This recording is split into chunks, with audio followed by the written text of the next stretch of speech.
Welcome to Team Talk, a PESTA podcast series where we delve deep into the world of physical education. I'm Karthik, Academy Officer from PESTA.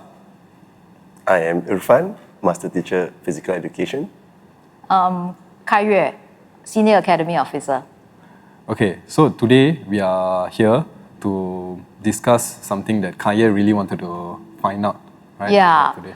Okay, so all this while I've heard about NLP.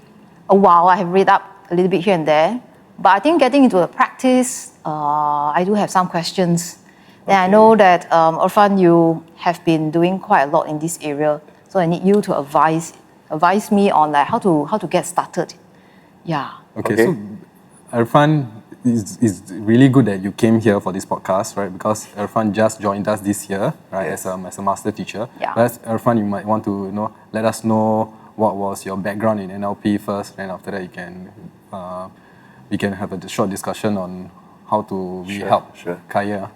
Okay, Kai Yueh, before I answer your question, since Karthik asked me to introduce a bit about myself. Yes, you should. In terms of NLP, well, I got my first experience with NLP about 7 years back when Professor Chow Chai from NIE was looking around for participants in his research study. So I remember in that study, what I had to do was I had to teach 2 classes, one with an NLP approach, Nonlinear Pedagogy, and another class with a linear approach. And we have to teach for the whole 16 hours of lesson. Yep. And the lesson was football, I remember. So we had like kind of a weekly PD with Chai, and I think that's the best because it's like on the spot. He tell me, okay, this lesson 1, what do you need to do for NLP? This lesson 1, what you need to do for LP? And that goes on for 16 weeks. So I thought that was a very good kind of PD for me because it's in situ. I have students to try out my lessons with. And then from there, after that research study, it kind of connects with me, the pedagogy.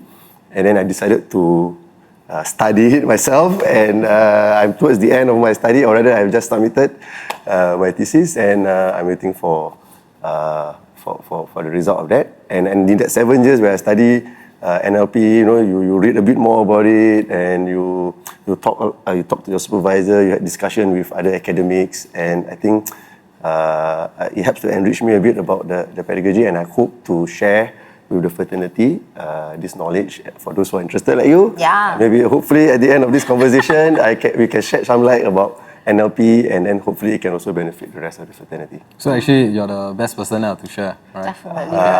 Okay lah, I try my best, okay? If not, I can ask Chai. Okay, so my first question is really, how do I get started?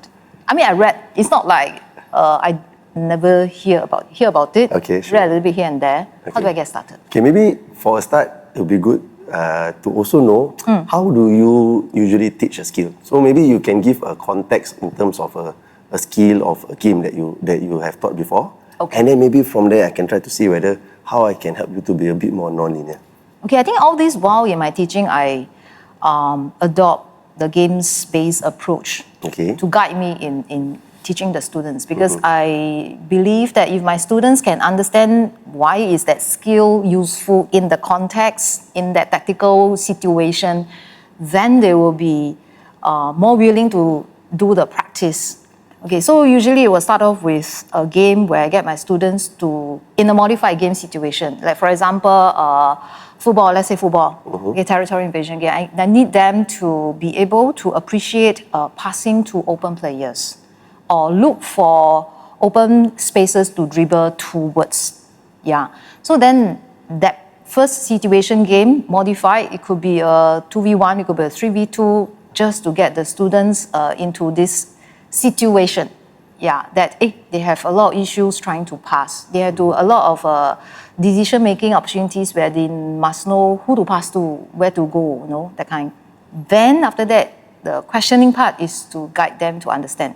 Then the skills practice part, right? This is the part where normally I will plan for them from close drill, passing, depending on my students' need, to something which can look like another modified game, where it could be a 3v2 initially, now it could be a 2v1 or even 1v1, just to get them going. If it is a passing, then of course I need 2 players to play against, let's say, one a defender, and the defender, I may make the defender a warm defender instead of a hot defender or a cold defender, just to help the students have higher success rates in doing their passes, accurate passes, good passes. Then, but again, this is the part where I find sometimes I struggle, where while I may plan for my students this series of activities, right, sometimes they don't follow my instructions and they will do their own things, or they actually will try, but they still don't quite get the passes as good as would like it to be. Okay. Yeah, so that's why I heard that NLP could be something that can help my students to try out on their own, to be able to practice the movements and improve their movements. So yeah, that's why I just think, how do I get it started? Because I do have time allocated for the task practice, like let's say 20 minutes. And I want to make full use of it to help them improve their skills. Yeah. Any suggestion? Yeah, I think thanks for the explanation on the example. I think a lot of teachers will be in your situation. Yeah, I think GCA is quite a common approach here, and I think that was what they were taught in NIE as well. Yeah, so if you follow from a GCA perspective, where you start off with a game, a modified game, that is also one of already the principles of NLP. Yeah, so one of the principles of NLP is representative games. It also has elements of constraint manipulation, where you manipulate the number of players, you manipulate the rules in order to achieve a certain outcome. So probably, from what I hear, your outcome is for them to be able to pass to their own teammate, right? To be able to dribble into space. Yeah, so in NLP, how do we achieve that? Is through constraint manipulation in a representative game. So you already have that element of NLP for that first activity of yours. Okay. Yeah. So we can talk a bit more about that later. But if we move on to the questioning, so probably the questioning part, NLP skips that. And then you talk about the next one, which is the task, the practice task, right? Yeah. And again, this is where probably the difference is, which is for NLP, we don't need to start from the isolated practice, from the basic. So the idea of basic in NLP has changed from just basic to basic with a function. So we would like to call it like a functional skill instead of like a fundamental. Okay. Okay, so probably I put it into context. For example, if you want to pass, short distance, you want to pass long distance, it is a different function. And therefore the skill would look different. Okay. So the thinking behind NLP is if different passes are for different function, and therefore the movement in itself will be different. Okay. And if that is the logic that we are following, then the question is your practice should be functional in that sense. Instead of trying to master one fundamental move and then after that moving on to a more functional move. So we want to go straight away to the function. So and that's the reason why we have the task where for example, if you want to dribble, right? You want to practice dribbling. And what is the function of dribbling? Which is to move the ball. What else is important in dribbling? Like you need to, when you dribble, you need to identify spaces. Yeah. You need to, when there's a defender, you need to know that you need to move away from the defender. Yeah. So the function is to move away from the defender, to beat the defender, and therefore the skill of dribbling, right, involve all of this. Okay. Yeah. So if traditionally we used to dribble past cones, right? Yeah. We would actually tell the students, okay, dribble to the cone and beat the cone. Which is actually very different from the function of finding the space and straight away moving away from the cone. So that's probably one of the ideas of NLP, which is functional, which is identifying the information that you need to dribble. So dribble, when we traditionally used to do it, we used to worry about the skill first, whether they can actually dribble, right? For example, if it's basketball, whether they can actually bounce the ball. If it's football, it's whether they can use their feet to move. But in NLP, you want to put it together. Okay. You want to have that skill of dribbling together with the skill of identifying spaces, identifying how to move away from the defender. And actually, more importantly for dribbling is you want to destabilize the defender, right? You want the defender to go one side and you go the other side, or you want to go slow and go fast. So the idea is to unstabilize the defender. So you want to practice it as a whole. Okay. Yeah. Hopefully that's a bit of a long explanation, but I hope But I like the explanation. Yeah. I think you are going into the why lah. Right? Why use a non-linear approach? Yeah. So just now, Yeah. if you use the dribbling as an example, right? If we understand the function that a player, we want him to develop the skill of dribbling, he will, if he's going to apply it in a game situation, he will beat the defender. He will look at where the space is and then try to attack the space, and that is the skill that we're trying to develop, and that's the function of the skill. Right. And that's how he's going to execute it in a game situation, in the real context. That's right. And then if, let's say, we take a more linear approach and we use cones, right, a cone approach, in and out of cones, right? You are practicing the skill only. Yeah, and the function is not there. So now we bring it back forward, bring it back further is the why lah. Why do we want to use nonlinear pedagogy? The lens of nonlinear pedagogy, at least, right? Right. Perhaps you're not so well versed in the principles, but however, you might want to understand the lens you wear when you adopt. Looking at the functions looking at the of that functions. particular skill, in this case, dribbling. Yes. How is it being used in the game itself? Yes. So that when I design the task for my students to practice, the students are actually practicing the function Yes. of Yeah, that correct. skill itself. Yeah. So if you picked out another concept that Irfan was mentioning, right, is the environment, task, the performer, the dynamics lah, the dynamics of this situation, and every skill will involve these three dynamics. And if you remove one of it, then it becomes a bit more isolated. Right? And then the purpose of the particular skill level might be there, but the function of the particular skill is kind of like removed from the context already. Then you might feel a bit more frustrated. Sometimes when we teach the particular skill without really thinking about the function, and then suddenly we throw the students into a game situation. Usually what I do, right? A drill, then game, then perhaps from the game we find a problem, then we do a drill, and then we do a game, and then we kind of see that actually there's not much improvement. Perhaps we have to reflect back on the particular drill that we are doing. Maybe the environment, task, and the performer dynamics was not kept tight lah. Hence, when you throw them into a game situation, you may not be able to perform. So probably the structure is there for you when you do GCA. That's fine. It's just that what do you do for your practice task? Is it more isolated or is it more representative, more functional, like what Karthik mentioned? And I think Karthik mentioned a few keywords there, like dynamic, environment. So these words appear a lot in the papers, but it is good. And if you understand that, this is what the practice looks like. Maybe I think it can help me a little bit. Like, let's say we use this. Dribbling is definitely a core skill, which we know that students in football will definitely need to use. Okay. So if let's say I'm going to design this task practice, so what should I be? I mean, other than understanding that, okay, we look at the function when we design the task practice for our students, and coming from the angle where I need to know where are my students' ZPD to know, okay, where to start. How do I go about piecing these together? Because every child is different. Okay. Yeah. Yeah. All right. Good question. I think that's where I can introduce the next kind of principle for NLP, which is task simplification. Okay. So task simplification got a lot to do with differentiated instruction. Okay. Yeah. So the idea is the full skill, it's hard, right? So you cannot just like dribble like Ronaldo or Messi, right? Like you can do all those things, right? Yeah. So that's hard, right? But if let's say the players that can already do it, let them do it. Sure. That's fine, right? So you Okay. can have like a defender coming towards you, and you dribble towards the defender and beat the defender. Yes. Right? So yes. probably some students can already do that. Yeah.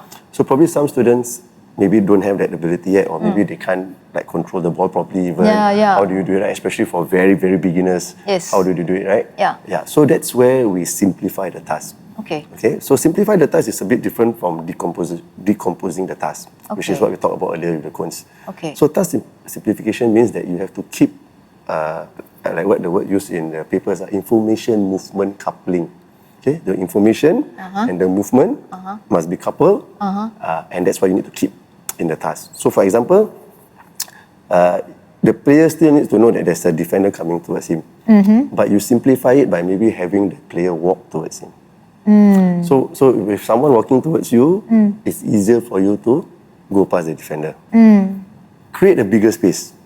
So if you have like a 10 by 10 meter area, you have a defender coming towards you, you give any kid a ball, they will roughly try to push the ball away from the defender that is coming towards. So you just tell the kid, okay, tell the student, from this line to the line 10 meters away, bring the ball from this line to the line 10 meters away, and then along the way there will be a player walking towards you and try to steal the ball from you. And see what he does. And if you give enough space, they will be able to at least try to maneuver the ball away. Right. And then again, if let's say that is still difficult for him because he like kicked the ball far away. Yeah.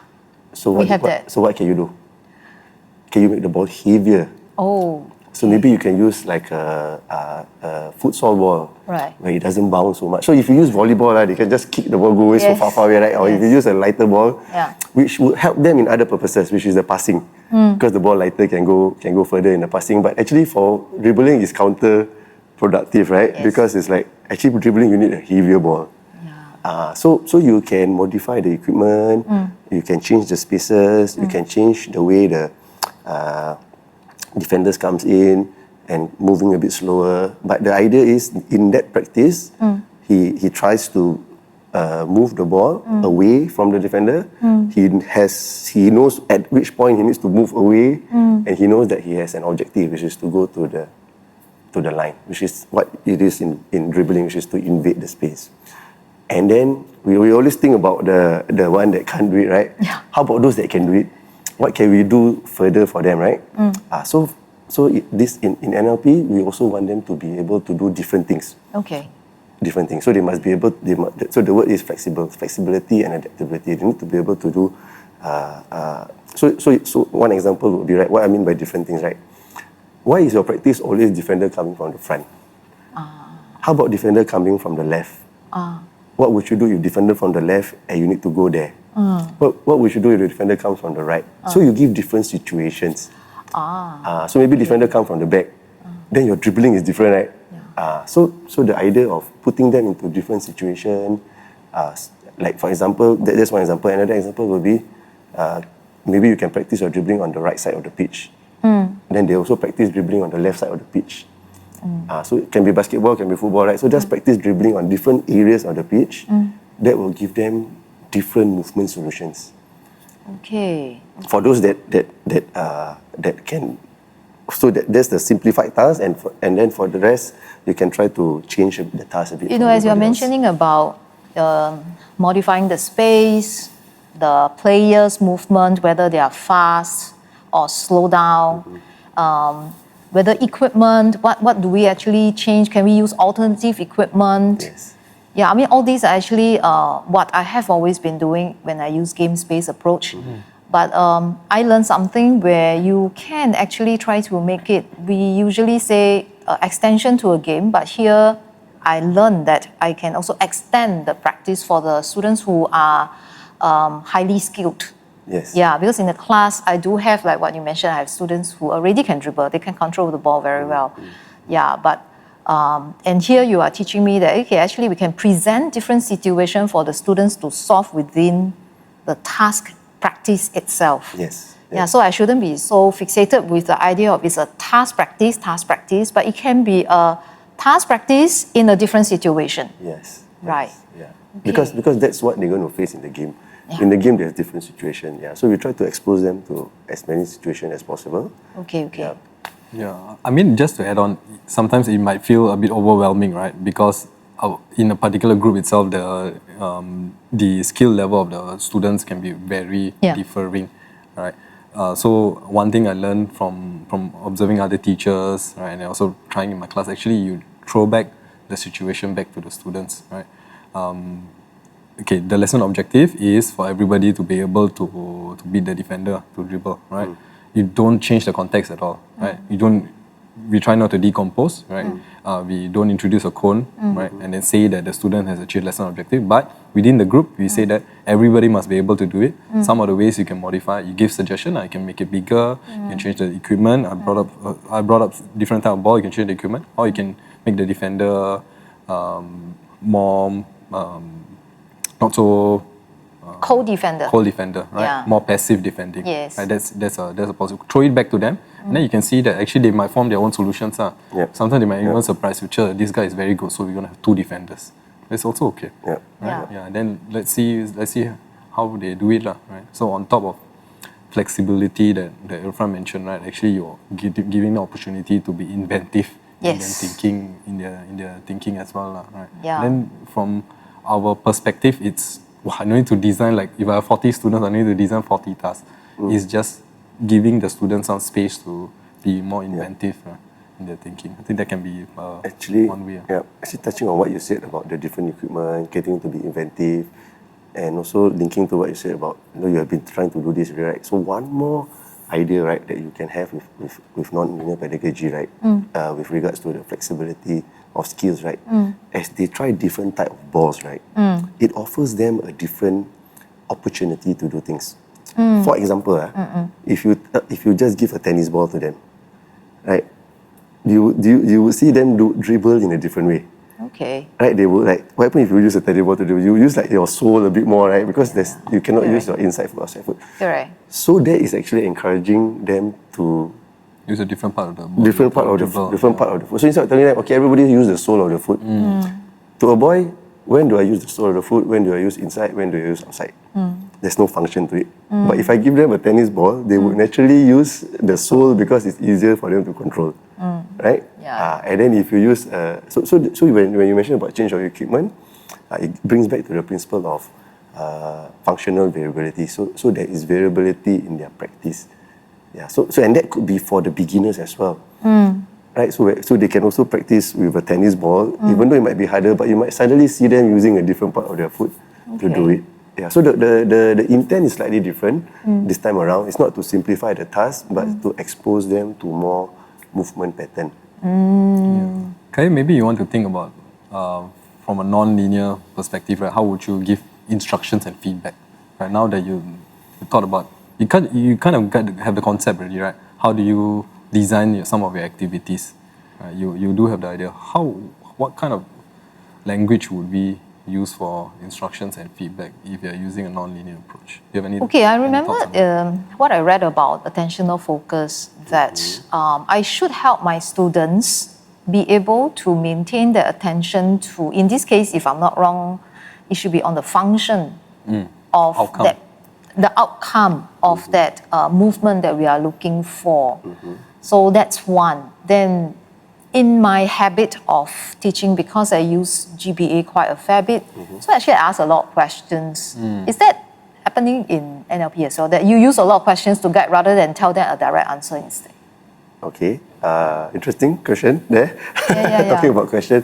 Yeah. So in NLP, right, or the theory behind it, right, we want them to actually be able to do it. Okay. So doing is important, because doing is different from being able to. I know that you will try to guide them, lah. Yeah, correct. So we are more interested in how they do. So the questioning that we can give to them, right, is like, for example, they kick and then and the ball goes away from the target, right? So the questioning would be like, what is it that they are looking at when they are kicking? So you can tell them, okay, where did you aim for the look at the player and aim for that player. So the questioning is towards the outcome, as you said just now. But we can also give them like feedback in terms of like, okay, why don't you swing your leg a bit more like a pendulum? So give them like an analogy. So the analogy will give them an approximation of the skill. So swing your leg like a pendulum. So that gives them an idea that actually I need to swing my leg a bit more and swing it like a pendulum. So there's some form of reference to your body parts, but at the same time it's not so prescriptive in the sense that okay, you must lock your ankle, you must hit it with the inside foot. So you give them some form of space to exploit, but at the same time you give them an approximation of how the skill looks like. Yeah, so that's the idea about the attentional focus part of NLP, which is the feedback and the instructions that you give. Yeah, so the general principle is why you give movement outcome is more for them to be able to explore the movement. So you want them to have an individualized movement solution.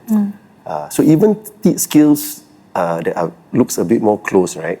So, for example, throwing in basketball, free throw in basketball, or maybe like swimming.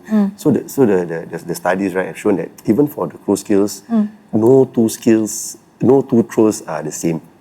So there's always variability in your movement. So that's one of actually the key ideas behind NLP. So we want them to have variable.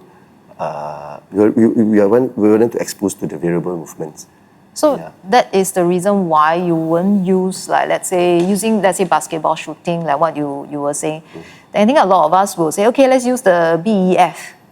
Like this kind of cues, which is looking for exact actions itself to do the shooting. Yes. So you're saying that I don't give that kind of cues, but rather I can give a description or an analogy using something that the kids can be familiar with. Yes. So can I say, okay, throw like a rainbow?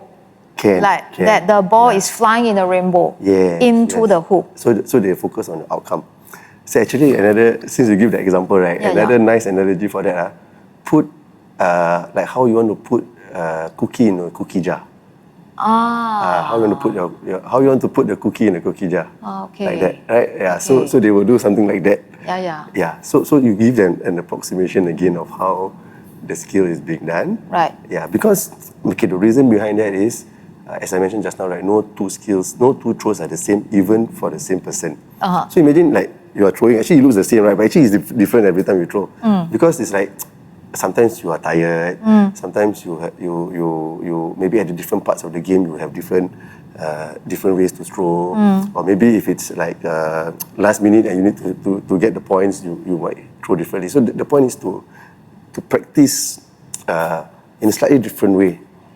Okay. Yeah, get that variable. And what we would like to teach here, I actually link it to the students are actually analyzing their own movement. That is the data collection part, to make the adjustments on their body parts to be able to execute the outcome that we are describing to them. It looks like this. You are trying to get the ball to fly like a rainbow into the hoop. So, like I say, if let's say today I'm very tired, I probably know that, okay, I have to execute more energy to push the ball. Yes. Okay. And touching on that, right, there's another part of it which is robustness of the skill. Okay. So the research has shown that that if you are under pressure and all that, right, if you start to refer back to your movement form, it's more likely that you're going to break down the skills, right? Because you're going to think like, okay, how am I going to do this? So under pressure, that will break down. But if let's say you don't have that as a worry, you are just, as you said, today I need to constantly adjust myself a bit more because I'm tired, and my body can control that have that coordination to do that, right? That's better in the sense of be able to be robust to pressure, and things like that. Yeah. Actually, there's a strategy to destabilize your opponent, right? If you're playing badminton or playing pickleball or tennis, like, wow, your forehand is very good today. How do you do it? Then you become a bit more conscious. Yes. You do that, is it? Okay, next time when we play with the rest, we know what to do. It's not because I want to learn from you. It's actually I want to destabilize you. Right. So think about, if you become more conscious about your, oh wow, actually I served today very well. And then, how do you do it? Oh, is it because of a flick, wrist flick and all that? So I keep talking to you about it, then you become so conscious about it, then it doesn't become second nature. Right, you don't focus on where the ball should be landing. You be looking at your That's exactly the reason, Karthik. Yeah. Thanks for the example. Okay. Actually, while reading up the NLP, all the things here, some things, as I'm trying to make connections, where can NLP fit into what I'm already trying out in my lessons? And I have this tendency to think that, NLP are for skills and for games only. So that's why I'm so interested to find out a bit more. Because when I use games-based approach, it's really for the games modules that I'm teaching. I can't use games-based approach when I teach OE.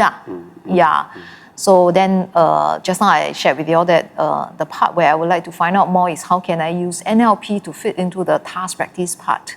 This portion where I give my students a lot of time to practice, and I have like varied successes along the way, and now you are sharing with me this.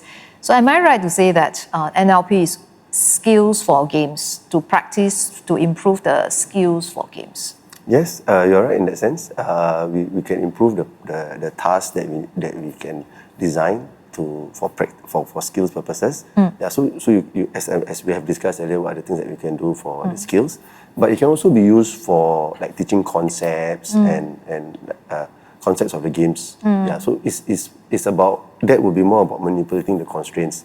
So for example, if you want to encourage dribbling, concept of dribbling into space, right? Then you could have like the task could be to score, you need to dribble across the line. So that naturally bring across the students to dribble to the line. Or you can have two goalposts at the two sides of the pitch if you want to encourage kind of like switch play. Yeah. So you can manipulate the constraints to solve the tactical problems that you want, and which is actually what GBA is already doing. Okay. Right? This is the part where I find that these constraints that we put into the games is very much like how we would want to design the games, to modify them by exaggerating certain things I would like the students to notice, like for this tactical problem that I give you. Again, let's say it is keeping possession. And I would like you to be able to dribble to keep possession and dribble to open space.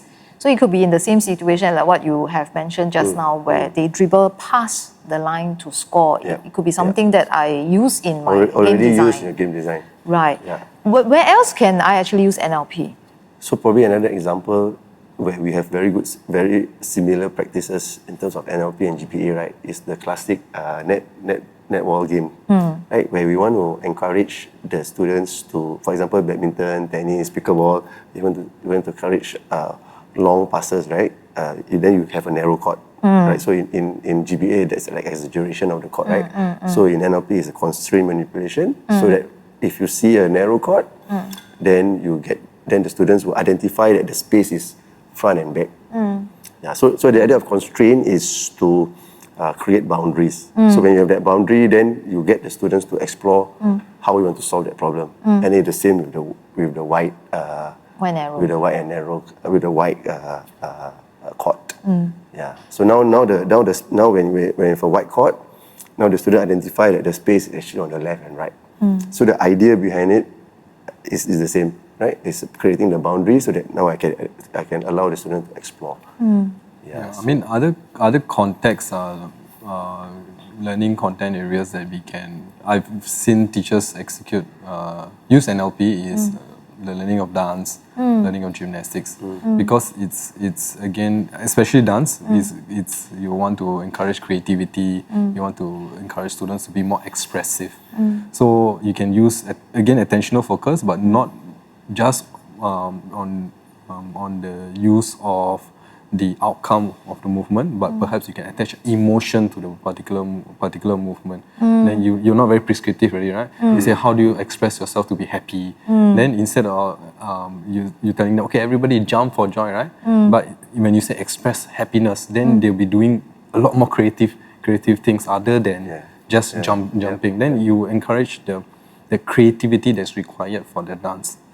When you're using the non-linear lens, which is you want them to explore. So emotions is one way.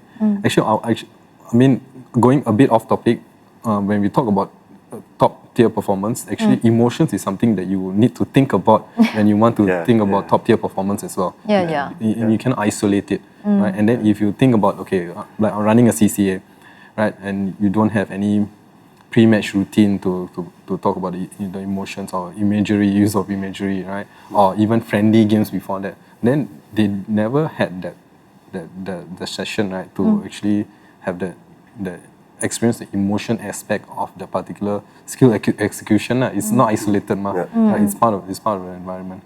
So anyway, going back to gymnastics and dance, right? It's really possible, right, to use a non-linear approach. And for gymnastics, one way that I've seen Nazrun did is to create stories. Right? Okay, so today we are in the animal kingdom, right? Some of you are the slow animals, some of you are fast animals, right? So your movement must be like that, right? Or some of you have to go through the floor is very wet, right? Or because you're crossing, some of you are crossing the river, and rivers have a lot of crocodiles. So when you weave in these stories, it becomes more interesting, but at the same time, you're not prescribing the type of activity, the type of movement they will do it. Hence, but the movement will come about, right? The movement will come about. Yes. The movement will come about, but and it becomes more interesting in the way of delivery of the particular content that you want to teach the students. Okay. So I've seen that, right? I mean, if you want to find out more, we can link you up with the resources, lah. Yeah, definitely. That's a great example, I think, because there's a few principles there that from an example, right? One is movement outcome. Correct. Right? So slow animals, slippery. Not prescriptive. So they explore. So the other one is exploration. And you can see a lot of movement at the end of the day that they do. Yeah. Okay, let's say we talk about teacher wanting to adopt a non-linear approach, right? What is one way they can get started? One way they can get started is to attend our NLP workshop. But would you say that a teacher has to, entire lesson must be non-linear, the entire lesson must be, they cannot go back to a drill approach and all that? What kind of advice do you give? So I think my advice in a non-linear advice would be to start somewhere where you're comfortable with. So again, the idea of non-linear is your individual kind of solution, right? So back to the teacher, it's back to their own individual solution. So if you have been doing isolated practice, like I pass to you, you pass to me, 5 meter kind, can we then make it a bit more variable, infuse some form of variability into that? So instead of just passing to each other, maybe you can ask them to pass to each other in a grid. So instead of just fixed point, they are like moving a bit to pass in a grid. Yeah, so infuse some form of variability. Yeah, so again, at which point you are at, you can become more or less non-linear. Yeah, but the basic idea is the same. It's like you want to encourage exploration, you want to encourage movement variability. Yeah, so I would say probably there'll be times where you need to tell the students, okay, this is what you need to do. If you need to do that, please do that. It's okay, right? Yeah. Sometimes time is also a factor. Like after they explore, they still can. You try to narrow a bit more the constraint, then they can, and give them something that they can work on. So again, different students probably have different needs. Yeah, and maybe some lessons, if you need to be a bit more linear, that's fine. Yeah. Okay. I mean, like anything new that we try, we should try. Start small. Start where you're comfortable. Start from where you're comfortable. Start from where you are very near to you. Like don't straight away from here you go there. Then it's a bit harder for you to. And also, and I think it'd be good if they have a good understanding of the why, lah. Exactly. Like what is the benefits of nonlinear pedagogy? Like why? Why do you want to do it? Why you want to do it? And what kind of outcomes are we looking at for our students? Do we want them to be more adaptable? Do we want to put them into a situation where they can self-regulate? Think about solutions for themselves. Do you want them to be flexible in different contexts, right? And do you want them to do you want to also, from a teacher perspective, avoid the idea of being so frustrated, right? You give them so many drill-based approaches, then suddenly in a game they can't really perform, right? Yeah. So with these different factors, I think perhaps I will have a strong why I want to get started on nonlinear. See what you mentioned ties in very nicely with the focus of our ministry kind of direction now, right? With emerging 21cc, ideas along adaptive thinking, where you want to have, where you want the kids to be able to solve different situations, right? Which is adaptive thinking. Critical thinking, you want them to come up with new solutions, creativity. Yeah, so this pedagogy can help achieve all those emerging 21cc outcomes, which is like how you want them to actually learn the skills. It can be this way or the other way, but actually at the end of the day, what's your outcome? What do you want them to learn? I have one more question. Sure. I mean, my understanding is we need to prepare our students. They are the ones that we are always considering when we plan our lessons, and we try to bring in the different approaches to help all of them learn. So how do we prepare our students? Just now we were talking about all the different things we can do to create an environment where they can actually learn. But how about, what do we need to do to help our students prepare them for this kind of learning? because we want our students to explore, we want them to be able to adjust along the way. They will be given the time and space to decide. Yeah, for me, I can see that they are given the time and space to explore, to try out with their friends. But how do you prepare the kids who are not used to this kind of learning? Okay, so I think one thing we can prepare, I think that's a very good question. I think that would be a kind of like in the back of everybody's mind, right? So probably also related to your question, how to prepare the teachers, right? I think one idea is to be able to accept that the kids will fail at the start. Yeah. Okay. So if you set up your task and the kids can do it, then actually it just show you that okay, the kids can do the task. Right. But if you do a task and the kids at the start cannot do it, that's perfectly fine. Okay.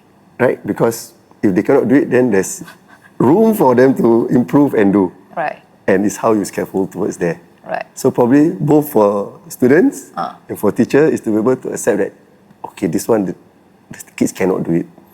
Then if they cannot do it, how can we as teacher be adaptable to change a bit, to simplify, right? And for the students is, okay, let's try.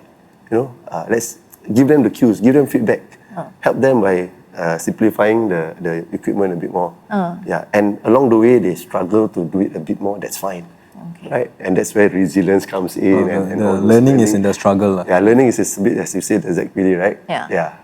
So probably that's one thing that I can share. Yes, definitely. I mean, also thinking aloud here that I also have to, as a teacher, I have to be ready to see my students not able to do. Yeah, a bit chaotic. I pick from what Karthik shared just now. Then I can offer them the time and space to, okay, what can we do so that your team, everybody can try? Is it to slow down the players? Do you need a bigger space?